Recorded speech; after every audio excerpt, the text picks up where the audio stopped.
کچھ مہینے ہوئے کہ ایک کتاب پڑھی تھی فکری روایات، جس کے مصنف جمشید اقبال صاحب ہیں۔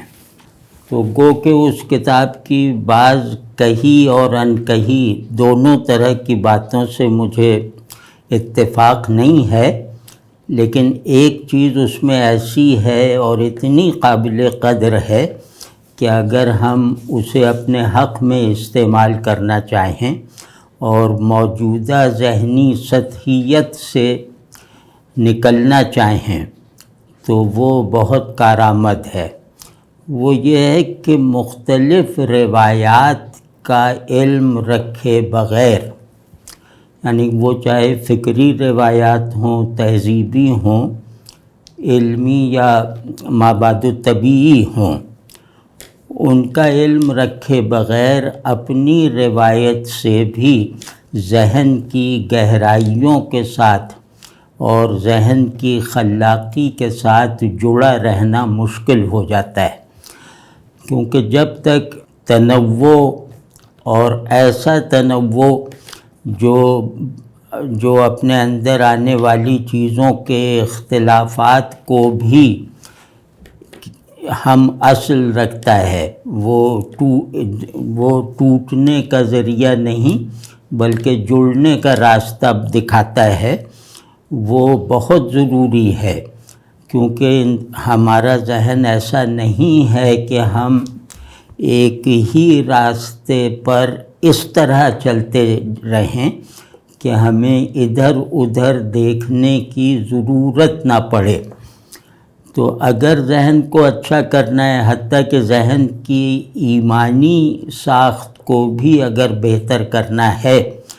تو اس کے لیے مثال کے طور پر یہ بہت مفید ہوگا کہ ہم خدا کے بارے میں یا زیادہ پرٹیکولرائز کر کے توحید کے بارے میں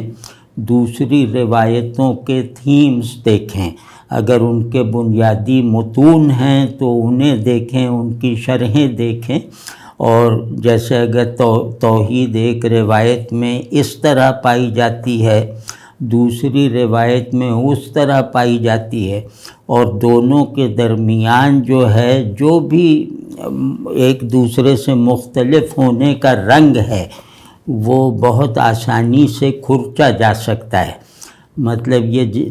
پرانی روایتیں اور خاص طور پہ میٹافزیکل تھیمز پر مبنی روایتیں بظاہر جزیروں کی طرح ہیں، لیکن ان جزیروں کی کثرت اس سمندر کی وحدت کا حصہ ہے جس میں یہ سب جزیرے واقع ہیں۔ تو میں انشاءاللہ یہ جو کتاب ہے فکری روایات، اس پر ایک تبصرہ بھی انشاءاللہ ریکارڈ کرواؤں گا، لیکن سر دست کیونکہ اس کتاب کی وجہ سے نظر ضرورت کی طرف گئی کہ جیسے غالب کے شعر پہ عمل ہو جائے کہ حسد سے دل اگر افسردہ ہے، گر میں تماشا ہو،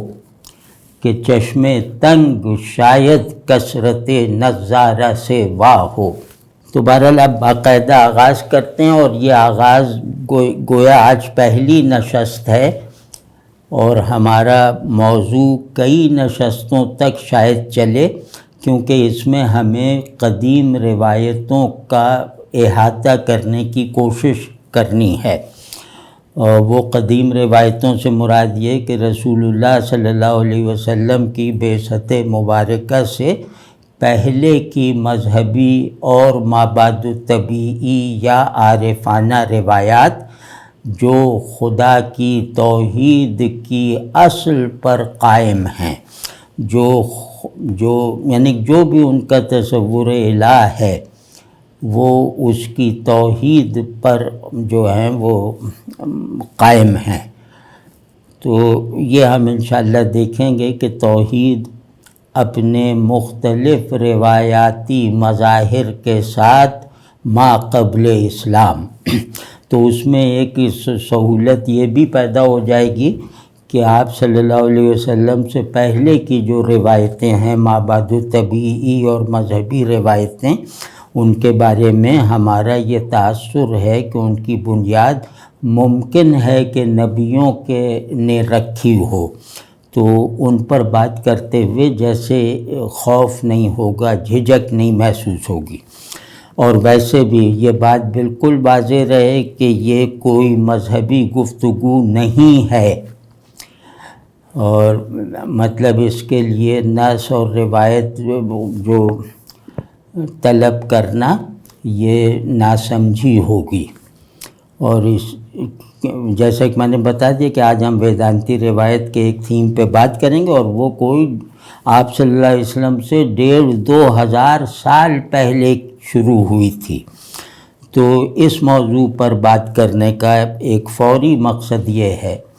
کہ ہمارے ذہن، عمومی ذہن بھی اور مذہبی ذہن بھی، اور حتیٰ کہ غیر مذہبی ذہن بھی، مطلب یہ کہ ہمارا مجموعی ذہن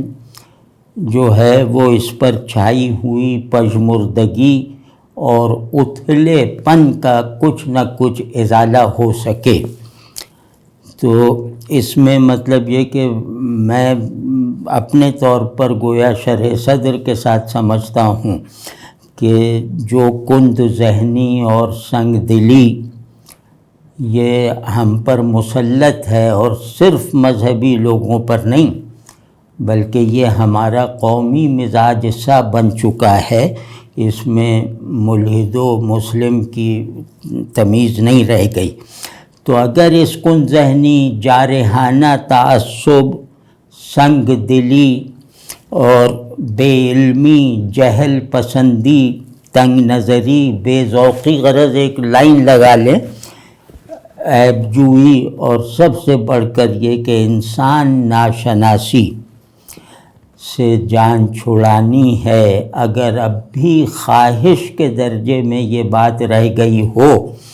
کہ ہمیں انسان، ایک معیاری انسان اور اس کی اجتماعیت کی نمائندگی کرنے والے معاشرے میں بدل جانا چاہیے، تو یہ ساری چیزیں، ان سب موضوعات کو سننا، غور کرنا، ان کے لیے ان کو اپنے ذہن پر دستک دینے کی اجازت دینا، اپنے قلب میں جذب ہونے کا راستہ کھلا رکھنا، یہ بہت ضروری ہے۔ اور مطلب اس کا اگر ہم نے اس کی طرف اب مزید بے توجہی کو برقرار رکھا، بلکہ اپنی عقل کو جو ناسمجھی پر مبنی ہے، جو انسان دشمنی پر قائم ہے، اگر اس کو برقرار رکھا تو جس چیز کے ہم نگہبان بنے ہوئے ہیں وہ چیز گویا مطلب ہم جس چیز کے بھی نگہبان بنیں گے وہ غیر محفوظ ہو جائے گی۔ تو اگر خواہش بھی اتنی پیدا ہو جائے تو اپنے آپ کو بدلنے، یہ بدلنا گو کہ قلب ماہیت کی طرح ہے، میٹامارفوسس کی طرح ہے، لیکن بہرحال ممکن ہے بشرطے کہ ہمارے اندر کوئی ذرا سی بھی ارج باقی رہ گئی ہو۔ تو خیر اس میں جو ہے عرفانیات کی دنیا میں ایک مقولہ جیسے بہت ہی سلوگن کی حیثیت رکھتا ہے،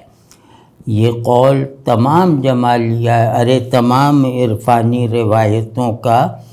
گویا وہ ہے، آئین ہے کہ التوحید واحد، کہ توحید ایک ہی ہے،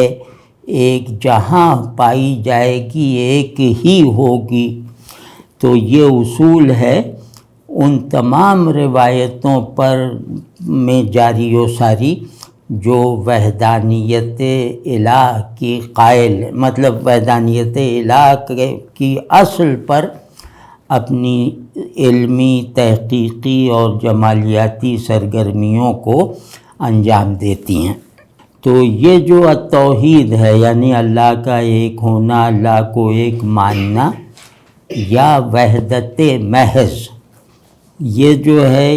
یہ تو ایک اصول ہے جو ہر روایت جو ہے اون کرتی ہے، لیکن یہ کہ ہر روایت میں اس کے مظاہر مختلف ہیں۔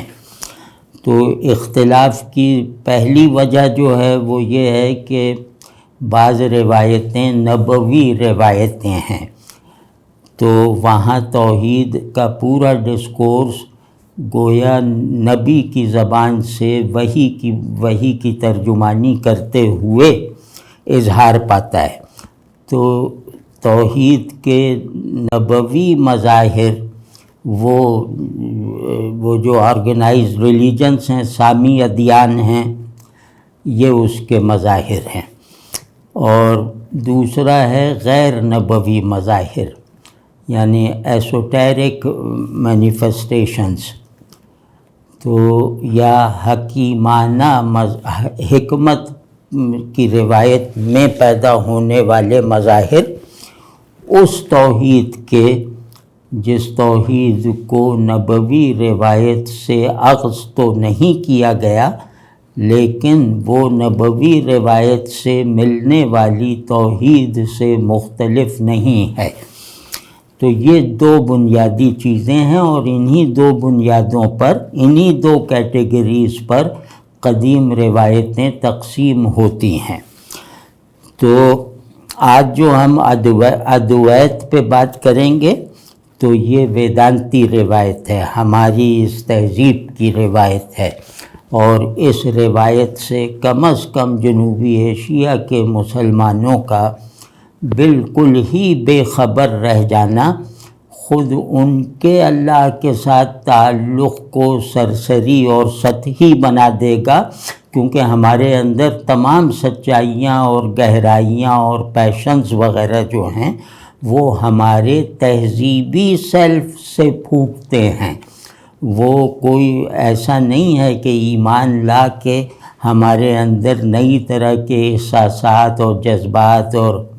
نئی طرح کی جو نفسیاتی کیفیات پیدا ہو جاتی ہیں، ایسا بالکل نہیں ہے۔ ہمیں ایک تہذیب نے ہزاروں سال کے تسلسل سے بنایا ہے، اور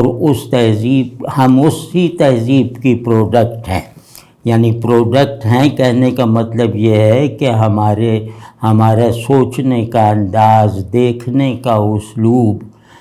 تعلق کے احساسات، لا تعلقی کی کیفیات وغیرہ، یعنی ہماری پوری نفسیات اپنی پیسیوٹی اور ایکٹیو آرڈر کے ساتھ تہذیبی ہے، اور اس پر رہتے ہوئے ہم کوئی دین قبول کرتے ہیں۔ تو اگر دین قبول کرنے کا مطلب یہ لے لیا جائے کہ میری جو جبری ساخت ہے ذہن کی، دل کی، احساسات وغیرہ کی، وہ گویا انڈو ہو جائے، وہ جیسے سلیٹ پر لکھی ہوئی عبارت کی طرح مٹا دی جائے، تو ایسا کسی طور ممکن نہیں ہے۔ مجھے اپنی جو یوں کہنا چاہیے کہ اپنی تہذیب سے پیدا ہونے والی شخصیت کے ساتھ جو ہے وہ اسلام قبول کرنا ہے،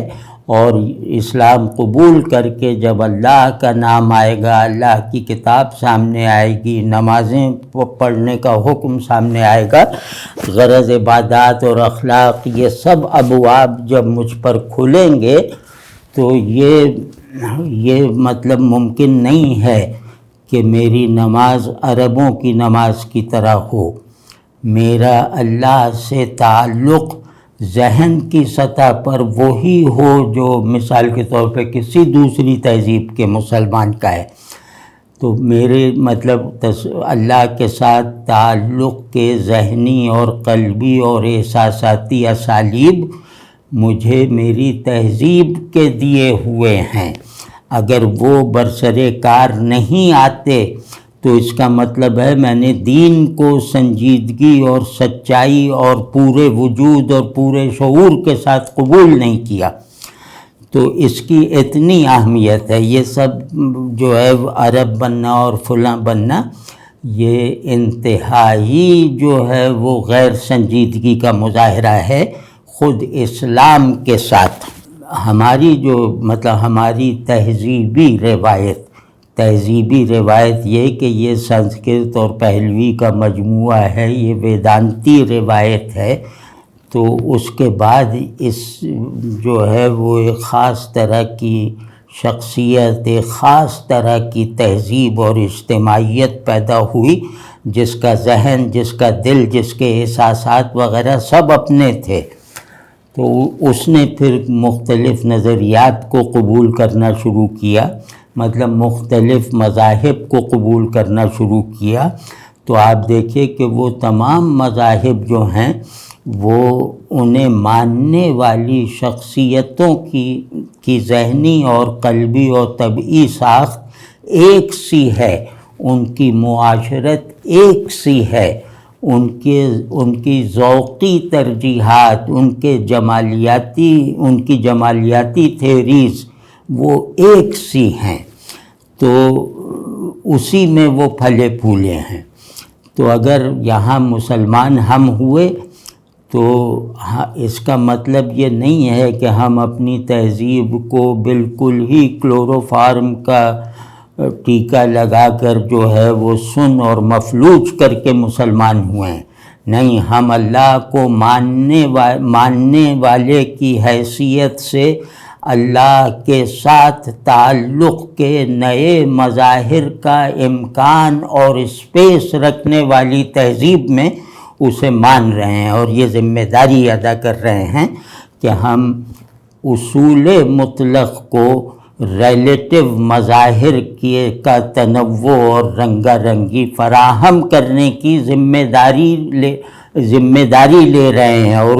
اس ذمہ داری میں اپنا ایک کردار ادا کر رہے ہیں۔ تو اس کے لیے مطلب ضروری ہے کہ ہم اس خطے کی جو مطلب روایت پہلے میٹافزیکل پرنسپلز پہ بنتی تھیں، تو یہاں کے جو میٹافزیکل پرنسپلز ہیں انہیں جھانکیں، ان میں جا کے دیکھیں کہ مابعد طبیعی حقائق سے ذہن کے کیسے کیسے مطلب رشتے تھے، تخیل کے کتنے کھلے میدان تھے، اور مطلب ذوق کی تسکین کے کتنے زیادہ ذرائع تھے۔ اس پورے نظام اثر و تاثر کو ہم سمجھیں اور پھر دیکھیں کہ کیا ہمارے اندر جو ہے وہ اللہ کے ساتھ تعلق اور اللہ کی کتاب اور اللہ کے رسول صلی اللہ علیہ وسلم کے ساتھ تعلق میں وہ تہذیبی شادابی ہے جو دوسروں کو ہے یا نہیں ہے۔ تو اگر تہذیب سے لا تعلقی کی حالت میں مذہبیت کو پروان چڑھایا جائے گا تو اس کا اجنبی پن کبھی دور نہیں ہو سکتا، اور اس کے ساتھ ساتھ اس میں اس کی بنیاد پر شخصیت کی نیچرل نشو و نما کبھی نہیں ہو سکتی، کیونکہ شخصیت کی نشو و نما میں امیجیٹ حالات کا، روایات کا اور یعنی مقامیت کا جو ہے بہت ڈیسائیسو کردار ہوتا ہے۔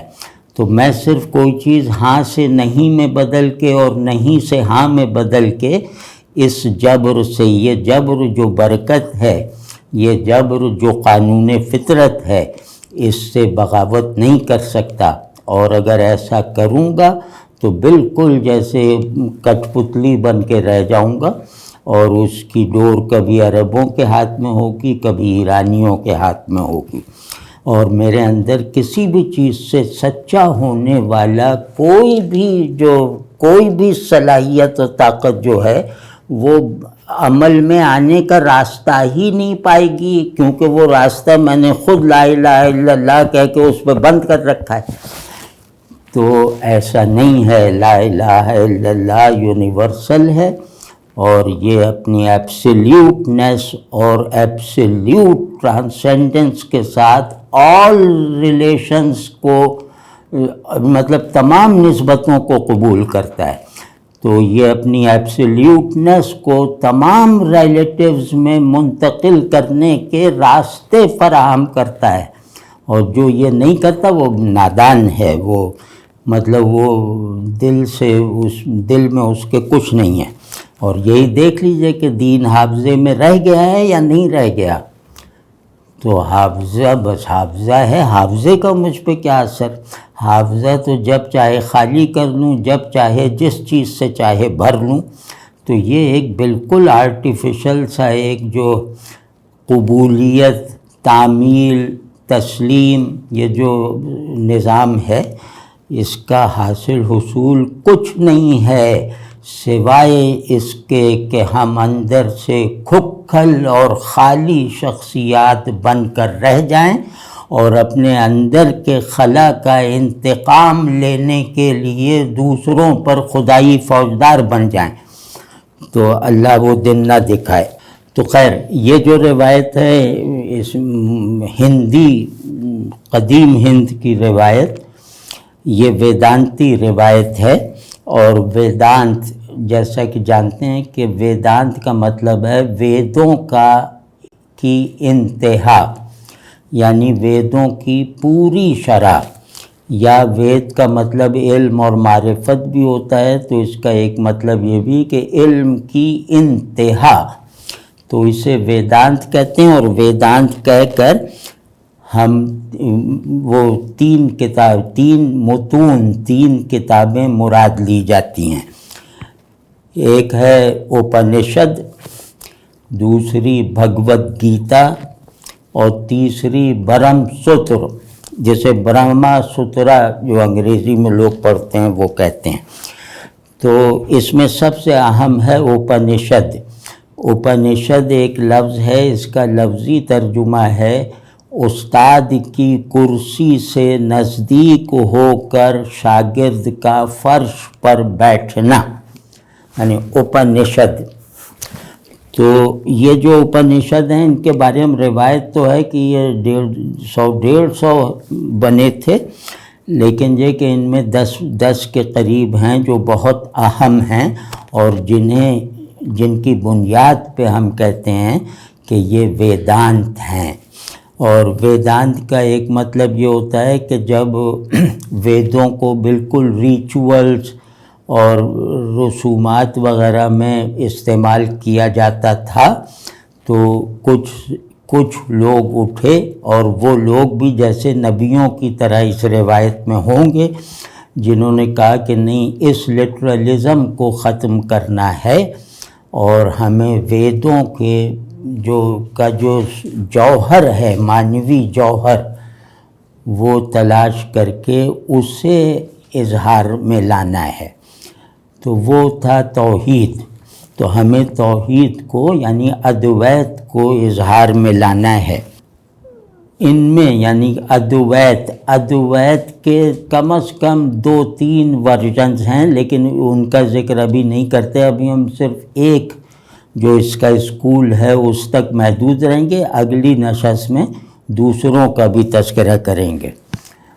وہ ہے ادویت ویدانت۔ اس میں سب سے بڑا نام شنکراچاریہ کا ہے، ادی شنکراچاریہ، اور اس کا جو گرو تھا وہ گو کہ اس نے یہ توحید دریافت کی، نان ڈویلٹی۔ ادویت کا مطلب ہے نان ڈویلٹی۔ تو جس نے یہ دریافت اس کی ہے، اس کے گرو کی، جس کا نام اس وقت میرے ذہن میں نہیں آ رہا، بڑا مشکل سا نام ہے۔ تو اس نے اس گرو سے تربیت پا کر اور اس تھیوری کو جیسے اپنے اندر جذب کر کے جن کمالات اور جس جامعیت تک پہنچایا ہے، وہ اسی سے یعنی شنکراچاریہ ہی سے مخصوص اور منسوب ہے۔ تو شنکراچاریہ جو ہے، یہ تھوڑا سا میں عرض کر دوں اس کے بارے میں، کیونکہ ابھی کچھ دن پہلے کراچی میں بات ہوئی تھی کچھ نوجوانوں کے ساتھ، تو اس میں ایک جملہ میرے منہ سے بہت ہی غلط اور برا اور گستاخانہ نکل گیا، تو اس کی یہاں معذرت چاہتا ہوں کہ میں نے وہاں کہہ دیا کہ شنکراچاریہ کی وجہ سے بدھسٹوں کو یہاں ہندوستان سے بھاگنا پڑا. یہ مطلب یہ تعبیر کرنا بہت بدتمیزی کی بات ہے، یہ غلط ہے، لیکن البتہ اس کے پیچھے اتنی حقیقت یہ ہے کہ بدھسٹوں کو سب سے زیادہ ٹف اپوزیشن، علمی اپوزیشن، وہ شنکر آچاریہ کی طرف سے ملی. اس کی تفصیل انشاءاللہ بعد میں آتی ہے. تو خیر یہ جو تین ہیں ویدانت کے جو تین مجموعے ہیں، اپنشد اس کا مطلب کچھ گیانی، کچھ استادوں کے وہ ہیں مطلب ملفوظات یا بیانات وغیرہ، تو ان میں سے چند ہی کے نام معلوم ہیں، باقی نامعلوم ہیں. تو ان کی حیثیت جیسے اماموں جیسی، ہادیوں جیسی ہے اس روایت میں، اور وہ انفالبل سمجھے جاتے ہیں، یعنی کہ ہو سکتا ہے ایک نبی ہوں. تو بھگوت گیتا اور برہم ستر بہت اہم ہے. اگر صرف ایک کتاب پڑھے تو برہم ستر پڑھنی چاہیے، کیونکہ یہ اپنشد کا خلاصہ ہے. اس میں 555 اقوال سے ہیں جو جمع کیے گئے ہیں، انہیں سنتھسائز کیا ہے، اپنشد کو گویا ری آرگنائز کیا گیا ہے. تو وہ اس میں پورا ویدانت جو ہے وہ اپنے جواہر کے ساتھ جمع ہے. تو اگر بہت تفصیل سے کوئی نہ پڑھ سکے تو برہم ستر ضرور پڑھیں. یہ توحید کا ہماری یعنی اس خطے میں پہلا ٹیکسٹ ہے، یعنی پہلا نہیں، پہلا غلط کہہ رہا ہوں، یعنی سب سے زیادہ جامع ٹیکسٹ ہے. اور شنکراچاریہ نے ان تینوں کی تفسیریں لکھی ہیں. مطلب وہ عجیب آدمی تھا کہ اس نے ان تینوں جو بنیادی کتابیں ہیں ان تینوں کی شرحیں بولی ہیں، لکھی ہیں. تو شنکراچاریہ کے بارے میں عرض کر رہا تھا کہ یہ کیرالہ میں پیدا ہوا، اور پھر وہاں اس کے بارے میں عجیب قصے مشہور ہیں کہ یہ 2 برس کی عمر میں ہی بولنے لگا، 4 برس کی عمر میں پورا جیسے گیانی بن گیا، اور اس سے آگے 8-9 برس کی عمر میں گرو بن گیا. اس کے بعد اس نے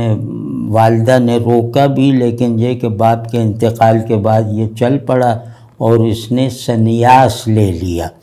یعنی سنیاس کا مطلب یہ ہے کہ ترک دنیا اور ترک علائق، یعنی تمام رشتوں سے، کسی بھی چیز سے کوئی تعلق نہیں ہوتا سنیاسی کا، نہ ملکیت سے، نہ رشتوں سے، نہ دولت سے، نہ دنیا کی کسی بھی چیز سے اس کا تعلق نہیں رہ جاتا. یعنی وہ لا تعلقی اختیار کر لیتا ہے، اپنی ساری صلاحیت تعلق کو خدا پر فوکس کرنے کے لیے.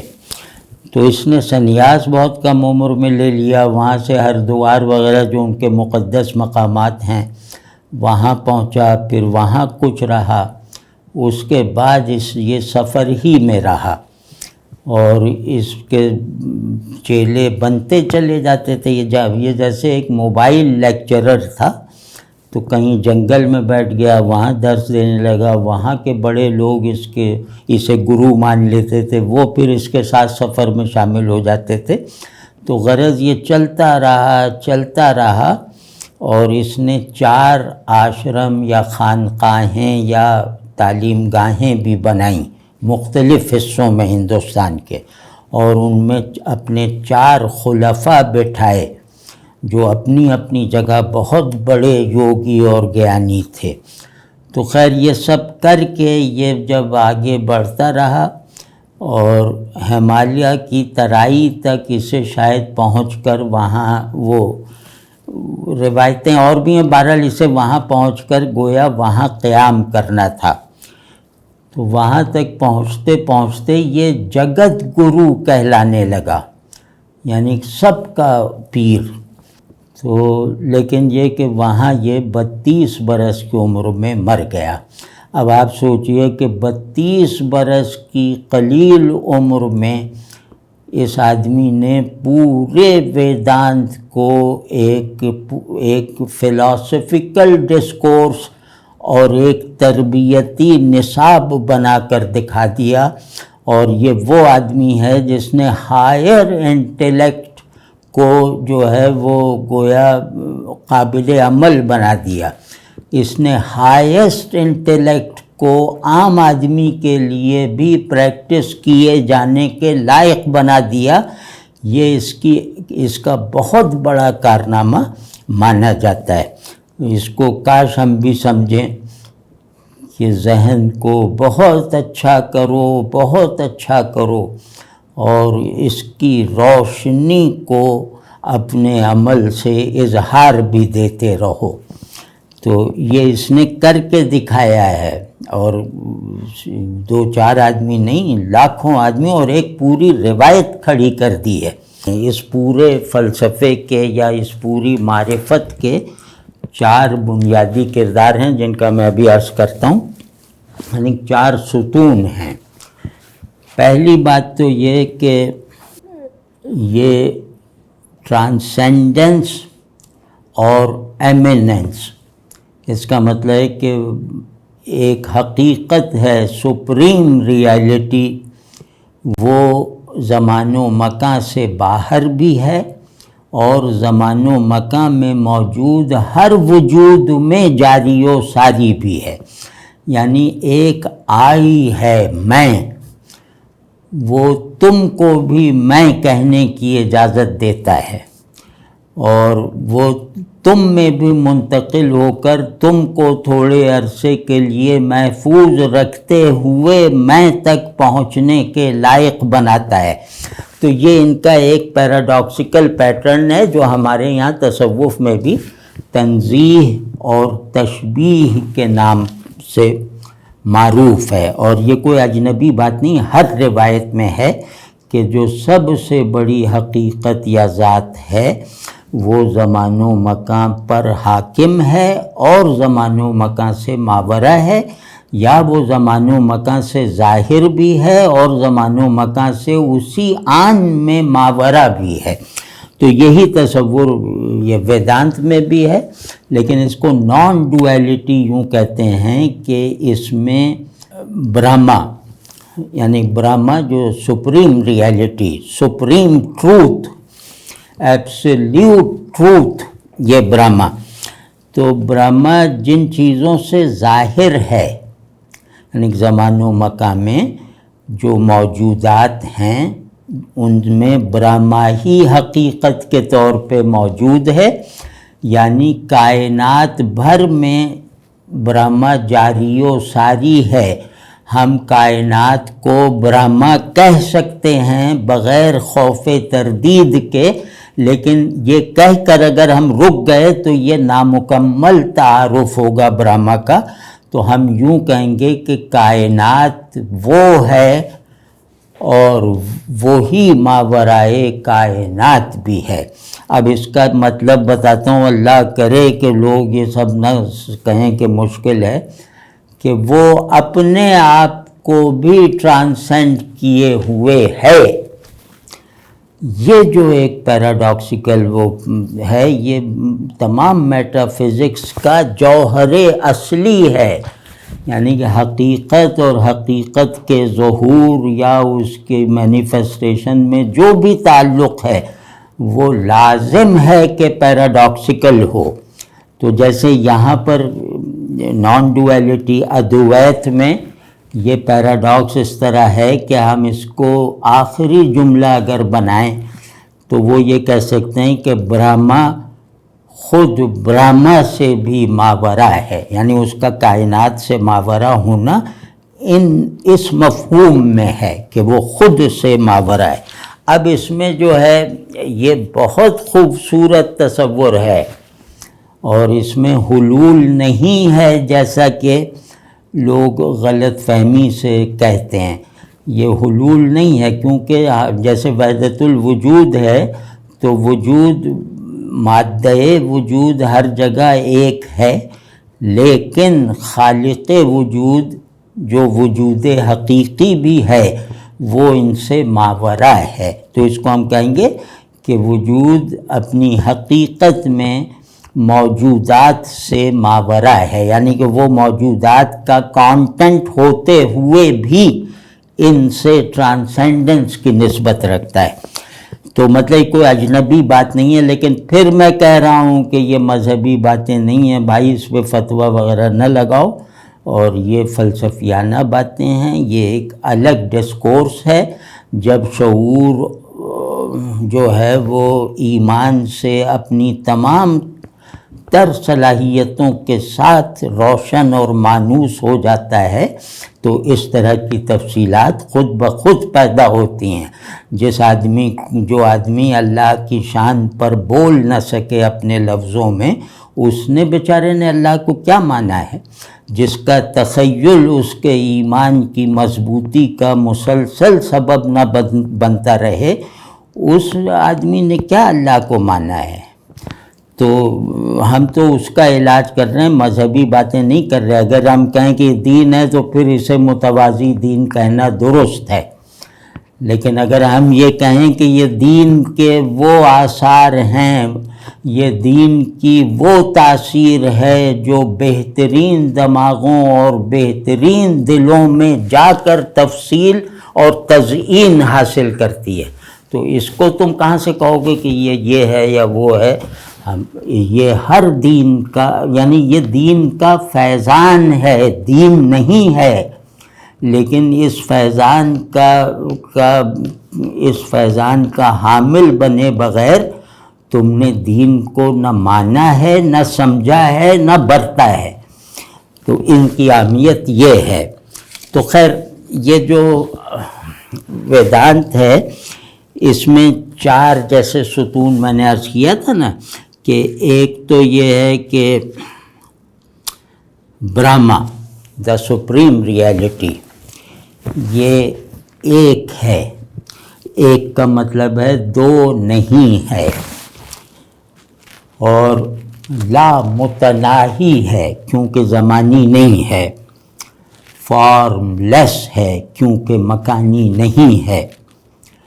اور غیر متغیر ہے، اس میں کوئی تبدیلی نہیں آ سکتی کیونکہ یہ ٹائم اسپیس سے ماورا ہے، اور ابدی ہے، یعنی یہ ہمیشہ سے ہے، ہمیشہ رہے گا، اس کا کوئی حال اور ماضی اور مستقبل کی تقسیم اس کی جو ایٹرنیٹی ہے وہ یہ تقسیم قبول نہیں کرتی۔ تو یہ ہم سب جانتے ہیں کہ یہ اللہ کی صفات ہیں۔ تو اور یہ جو ہے اس نے ہر چیز کو اپنے گھیرے میں لے رکھا ہے، کوئی چیز بھی اس کے وجودی انسرکلمنٹ سے باہر نہیں ہے، نہ اس کے علمی نہ وجودی۔ تو یہ ہو گیا نا ٹائم سے ماورا، اسپیس سے ماورا، اور دونوں سے ماورا ہونے کا ایک تیسرا لازمہ ہے، یعنی نتیجہ ہے اس کا لازمی، وہ ہے یہ کازیلٹی سے ماورا ہے، یعنی یہ سبب اور اس کا اثر، علت اور اس کا معلول، کاز اور اس کا ایفیکٹ، اس پورے چکر سے ماورا ہے، اس کا نہ کوئی کاز ہے اور نہ کوئی اس کا ذاتی ایفیکٹ ہے، یعنی اپنے ٹرانسینڈنس کے ساتھ اس کا ایفیکٹ بھی محال ہے۔ تو دوسرا جو اس میں ستون ہے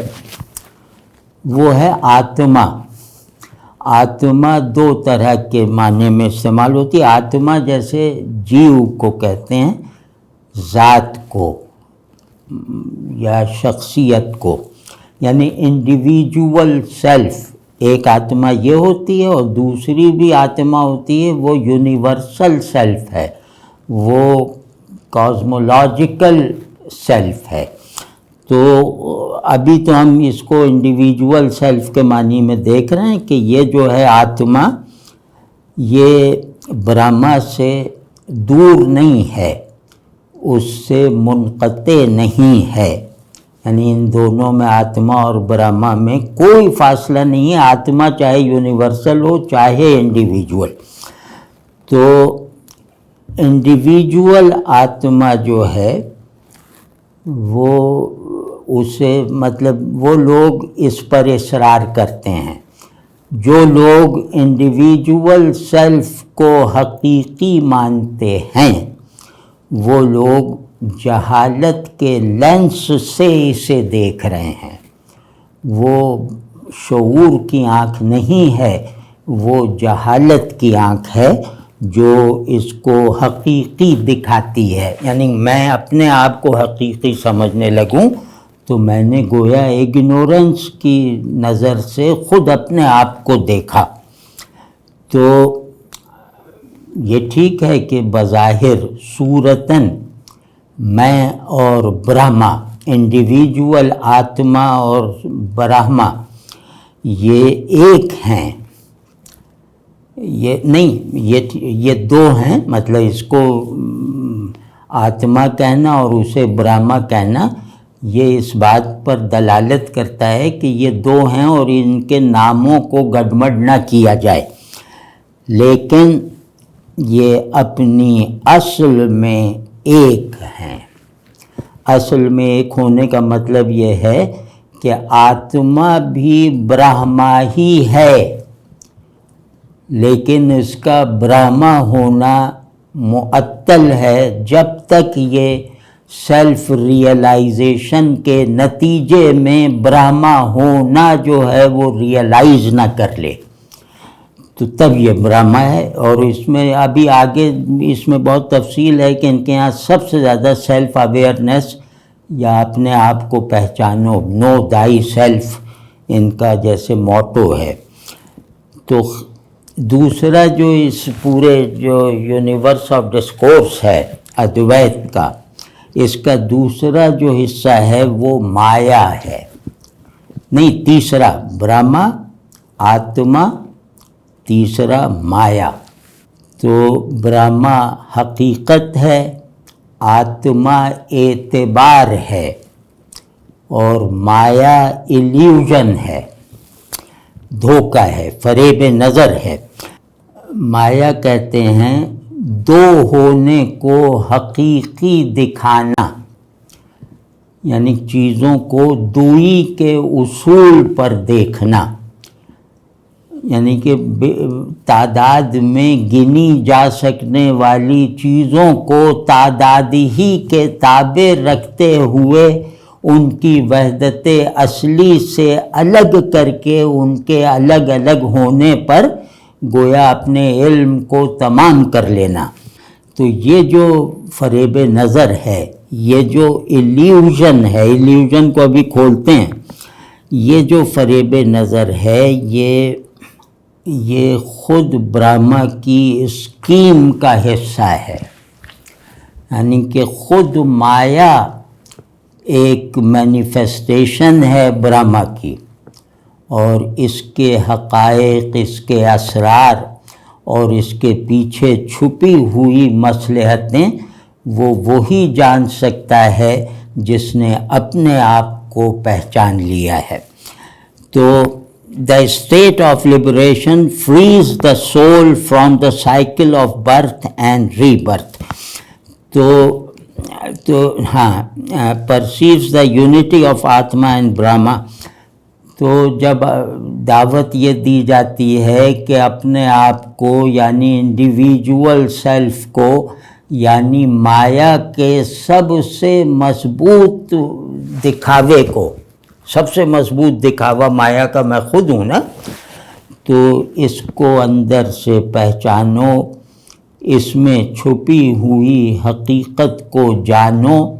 اور پھر اس حقیقت کا اینٹیفائڈ ورژن بن کے یعنی برہما بن کے دکھا دو. تو اس یونٹی تک پہنچنا ہے سیلف اویئرنیس کے ذریعے، سیلف ریئلائزیشن کے ذریعے سے. تو جیسے ہی مایا کا بیریئر ٹوٹتا ہے، یعنی جیسے ہی یہ رکاوٹ دور ہوتی ہے کہ میں اور ہوں وہ اور ہے، تو یہ دوئی کا پورا بیریئر گرتے ہی وحدت قائم ہوتی ہے، یعنی نان ڈویلٹی قائم ہوتی ہے۔ اب دیکھنا یہ کہ نان ڈویلٹی جو میں اور وہ پہ قائم تھی، ڈویلٹی جو میں اور وہ کی تقسیم پر کھڑی تھی، وہ ختم ہو جانے کے بعد میں بنے گی یا وہ بنے گی؟ تو یہ جواب دیتے ہیں وہ میں بنے گی، برہما، یعنی کہ میں برہما ہوں، یعنی کہ وہاں میں کہنے کی بھی شاید ضرورت نہ پڑے، وہاں یہ کہ برہما ہوں یہ کافی ہے۔ تو خیر اس کے بعد جو ہے ان تین مراحل سے، یہ تین جو ہیں لیولز آف ریئلائزیشن ہیں، ان تین مرحلوں سے گزر جائے کوئی، یعنی اپنے آپ میں برہما کو دریافت کر کے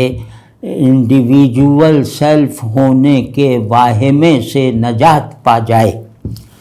تو پھر اسے آزادی حاصل ہوتی ہے، یعنی پھر اسے مایا کے جال سے آزادی نصیب ہوتی ہے۔ اس کو یہ کہتے ہیں موکشا، لبریشن۔ تو یہ جو ہے یہ موکشا کا مطلب یہ ہے کہ اب جیسے آپ ایک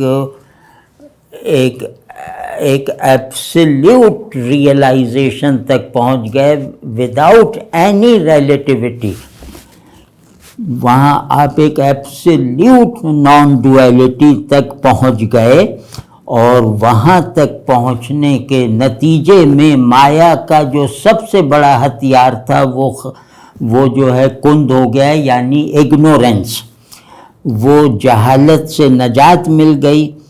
اور آپ نے منطقی طور پر نہیں،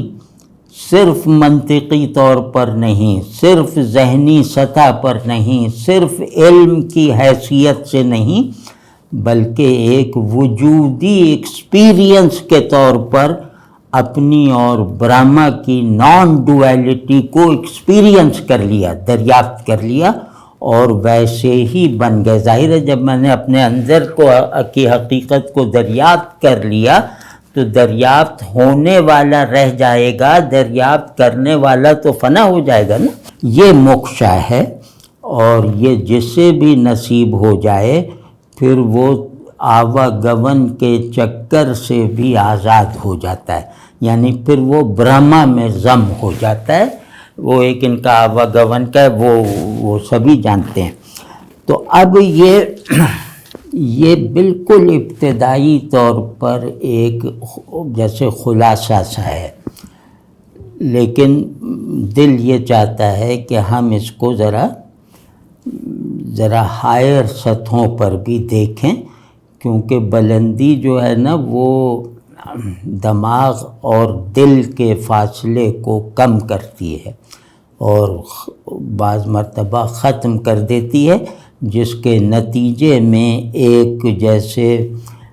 یوں کہہ لیں کہ ایک ریئلٹی پر نظر کرنے کے لیے درکار پرسپیکٹو خود بخود فراہم ہو جاتا ہے۔ وہ وجودی پرسپیکٹو بھی ہے، ذہنی بھی ہے۔ تو اس میں اگر ہم تھوڑا سا اس کو جیسے ان لوگوں نے جس اٹھان کے ساتھ شنکراچاریہ نے اسے بیان کیا ہے، اگلی مرتبہ ہم اسے جستہ جستہ دیکھیں گے، اور اس امید و توقع کے ساتھ دیکھیں گے کہ ہمارا ذہن بھی اڑنا سیکھ جائے، ہمارے ذہن میں بھی زمینی پن جو ہے وہ رینگنے کی کیفیت ختم ہو جائے، ہم بھی آسمان سے مانوس ہو جائیں۔ تو یہ جناب ہے آج کا، اور آج ذرا جلدی میں ہو گیا، تو اگلی مرتبہ جب جیسے جنرل احسن صاحب نے تجویز فرمایا ہے کہ ہم پہلے سے اعلان کریں گے، اور وہ ٹیکسٹ بھی اگر کہ فراہم کریں گے، اور جتنا اگلی مرتبہ پڑھنا ہے اس کی بھی نشاندہی کر دیں گے، تاکہ سب لوگ ہفتہ 10 دن پہلے اس پہ تیاری کر لیں، کچھ نوٹس وغیرہ لکھنے ہوں، کچھ سوالات بنتے ہوں تو انہیں محفوظ کر لیں۔ تو جب پھر اس میں ہوگا، یہ آپ ہی لوگوں سے پوچھ کے یہ کر رہا ہوں کہ پھر اس موضوع پہ تھوڑا سا میں ذرا تفصیل سے بول دوں گا اور اپنی سمجھ کے مطابق جیسے اس کا پورا ایک مجموعی اس پر تبصرہ یا تشریح یا تنقید کر دوں گا. اس کے بعد پھر جیسے سب لوگ اپنے جہاں جہاں تک پہنچے ہیں، سوال تک پہنچے ہیں تو سوال کر دیں، کوئی تنقید تک پہنچے ہیں تو اپنی تنقید کا اظہار کر دیں، مطلب اس تھیم پر. تو پھر لوگوں نے جو 8-10 دن مطالعہ کرنے کے نتائج نوٹ کیے ہوں وہ مطلب وہ اس کا اظہار کریں، اسے بیان کریں. تو اس طرح انشاءاللہ انٹریکٹیو بھی ہو جائیں گے. اور دوسرے یہ کہ وہ جو لفظ بہ لفظ مل کے پڑھنا ہے اس میں جو سست رفتاری آ گئی تھی اس سے بھی مطلب حفاظت ہو جائے گی، اس سے بھی نکلنے کا راستہ مل جائے گا کوئی نقصان کیے بغیر.